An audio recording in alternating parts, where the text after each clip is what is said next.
We start with some breaking news. You're taking a live look at the CBS count in the recall election for California Governor Gavin Newsom. As you can see right now, Newsom is easily defeating the recall effort led by Republicans and fueled by his handling of the pandemic. 2 hours after the polls closed, CBS News, the AP, and several other outlets now projecting that Newsom will easily survive the recall effort and remain as governor. Good evening and thank you for joining us for KREM 2 News at 10 tonight. I'm Mark Hanrahan. Taking a look ahead now, that vote continues to be counted in the recall election in California. And here's how it works now. So if voters had voted no today, they would be rejecting the removal of California's current governor, again, Gavin Newsom. If they voted yes, they would want Newsom out of office and replaced with the top vote getter on the ballot's second question, which was who should replace Newsom. Polls don't vote, people vote. And that's particularly true in an off-year, off-month election and a recall election. So with more than 60% of the vote in, roughly 67% of voters voted no on the recall, about 33% voting yes. We'll continue to follow that story tonight. New tonight, a Washington family says their 10-year-old daughter's drowning was no accident. The girl died in a man-made lake in Quincy back in July. Now in newly filed court documents, the family says a winery and others are liable for the girl's death. KREM 2's Morgan Trout joining us live in the newsroom tonight to break down the case. Morgan? Mark, tragic accidents happen every day, but like you said, Danica Ross's family says this was no accident, but rather a literal death trap. In this lawsuit, the 10-year-old's family alleges her death resulted from negligence from the winery, hospitality group, water district, and others. To be transparent, we reached out to each of the defendants, but did not receive a response. I want to warn the viewers, details in this case may be hard for some to hear. 10-year-old Danica Ross traveled with her family to Quincy, Washington for summer vacation, but the trip ended in tragedy. In the lawsuit, Danica's family alleges that she, two of her siblings, and a family friend were all swimming in a man-made lake on the Cave B Estate Winery property and Familia Water District. The family friend's mother was present and watching the kids. But the documents say despite the Cave B website advertising swimming in the water, the lake was literally a death trap. While swimming, the lawsuit states that Danica drowned after being sucked into a pipe inside the lake. Cave B's website says the lake is for both recreation and irrigation for the winery. The document says that the pipe was not graded, was larger than necessary, and there were no warning signs or other indications that an ungraded pipe was inside the lake, creating suction. The wrongful death lawsuit adds that after being sucked into the tube, the 10-year-old was sent down a 90-degree bend in the pipe and then nearly 70 feet up the hill. The Grant County Coroner's Office says her death was caused by asphyxiation from drowning and also compression of the torso from the pressure in the pipe. They were not sure what happened first, but the lawsuit says the death was painful, gruesome, terrifying, and senseless. The document also shares that the siblings and family friend watched helplessly as Danica was pulled into the pipe as the girl was yelling for help. Her little sister was the only one near and she tried to save her, but didn't have the strength to beat the suction. The family is suing Cave B, Familia Company and their water district, K Rose Hospitality, and several other people affiliated with each organization for negligence. The lawsuit states the defendants were responsible for the design, installation, and maintenance of the pump and for promoting the lake for recreational use without warnings of danger from the pipe. In fact, the website advertisement for the lake house they were renting exclaimed that there were back patio steps to the lake with plenty of seating. There were beach towels and paddle boards as well as water toys. The suit also adds that the pipe system was not compliant with state and federal law. We reached out to both Cave B and K Rose Hospitality but did not receive a response. We were unable to make contact with Familia.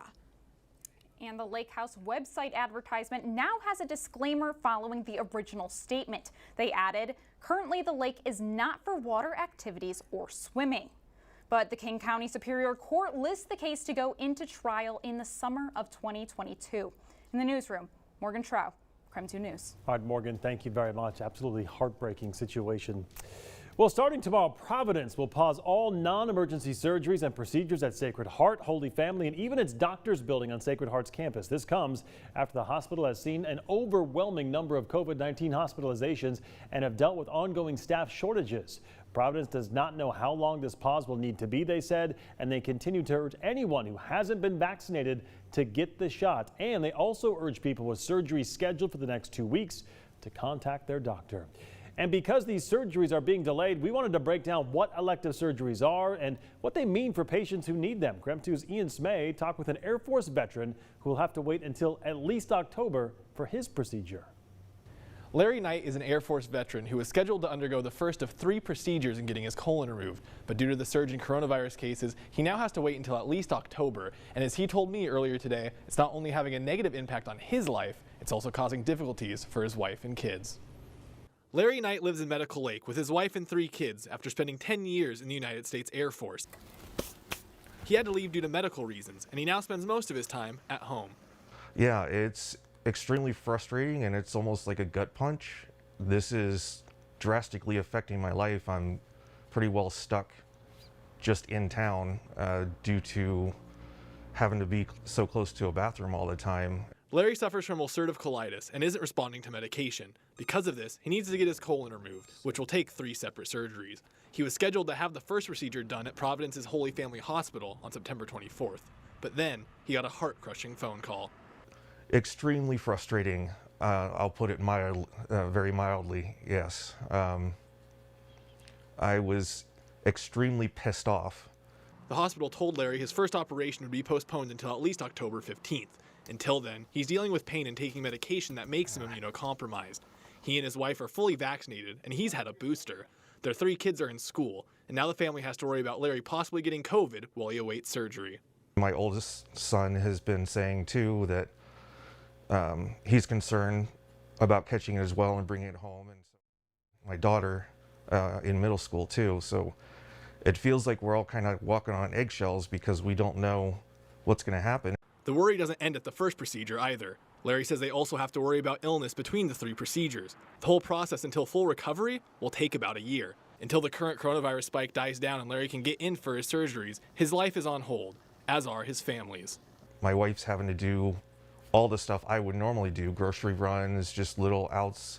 We've got 3 kids, so she's got to worry about busing them everywhere too, and she works over at Hallett as well, so she's got to balance between that and having to get everything done.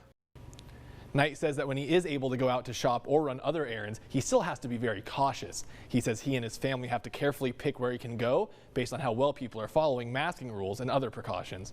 In the studio, Ian Smay, KREM 2 News.